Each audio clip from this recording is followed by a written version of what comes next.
In 1986, 1.5 million balloons were released in downtown Cleveland. Cleveland has now broken the Guinness Book of World Records and released over 1 million. This was meant to be a charity fundraiser and a way to put the growing city of Cleveland on the map. But instead of being remembered as an impressive spectacle, it would go down in history as a fatal disaster. The event was called Balloonfest, and it was Cleveland's way of trying to rebrand. You see, at the time, they had a pretty rough reputation, which was exemplified by its well-known nickname. City leaders wanted to prove that Cleveland wasn't a mistake, and that it was well on its way to becoming a world-class city. The previous year, Disneyland had claimed the Guinness World Record for the biggest simultaneous balloon launch. And for some reason, the city leaders thought that outdoing Disneyland was the perfect way to start cleaning up Cleveland's image. Soon after, the United Way of Cleveland developed their ambitious plan to launch nearly 1,500,000 balloons over the city.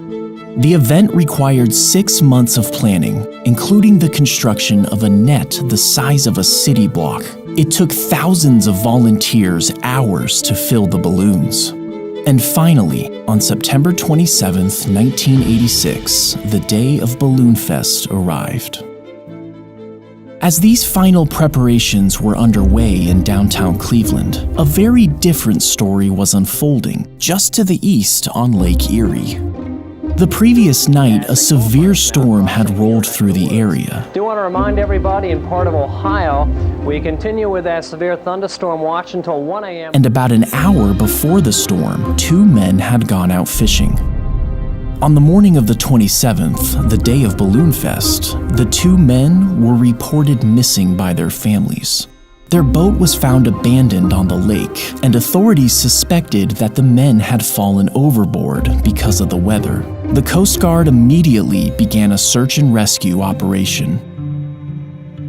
Meanwhile, in Cleveland's public square, over 100,000 people had gathered to witness the balloon launch. The organizers were pleased that last night's storm had cleared in time for the event to go forward. But as the day wore on, the weather once again took a turn for the worse. A major rainstorm was closing in, but the balloons were already filled and ready to go. Rescheduling at this point would be near impossible. So instead, they released the balloons ahead of schedule. 5, 4, 3, 2, 1. Here we go. Lift off. Amazing. And the fan is up, and there they go, John. The Guinness Book of World Records has just been broken in Cleveland. Over 1,500,000 balloons. There was no doubt about it. The launch was spectacular. We did it! It was a tremendous moment of triumph for the city of Cleveland. But unfortunately, this moment of triumph did not last long. The expectation was that the helium-filled balloons would float around for a while before eventually deflating and returning to Earth one by one. But that wasn't what happened. And the wind has just shifted just enough that the balloons are now trailing fast. This is beautiful. The balloons are coming back this way. They're coming back. The cold air and oncoming rain immediately pushed the still inflated balloons, tens of thousands of them, back down towards the ground in droves. The result was mass chaos. Balloons, 1.5 million of them, caused quite a stir in Cleveland yesterday. It was part A of northerly wind quickly carried the balloons to Burke Lakefront Airport, and within minutes, the runways were so clogged that all flights had to be suspended. The balloons also started to descend on certain streets, and after a number of car accidents, these roads had to be closed until a bulldozer arrived to clear out the balloons.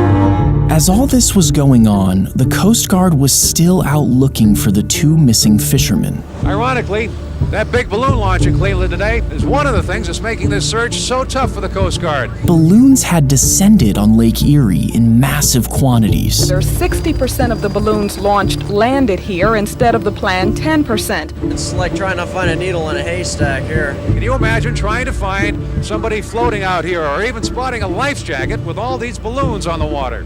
On September 29th, 2 days after the balloons were launched, the Coast Guard finally called off the search for the 2 missing fishermen. And shortly after, both men's bodies washed ashore. Balloonfest was featured in the 1988 edition of the Guinness Book of World Records. However, that was the only edition to include it. And shortly after, Guinness ended the category of balloon launching altogether.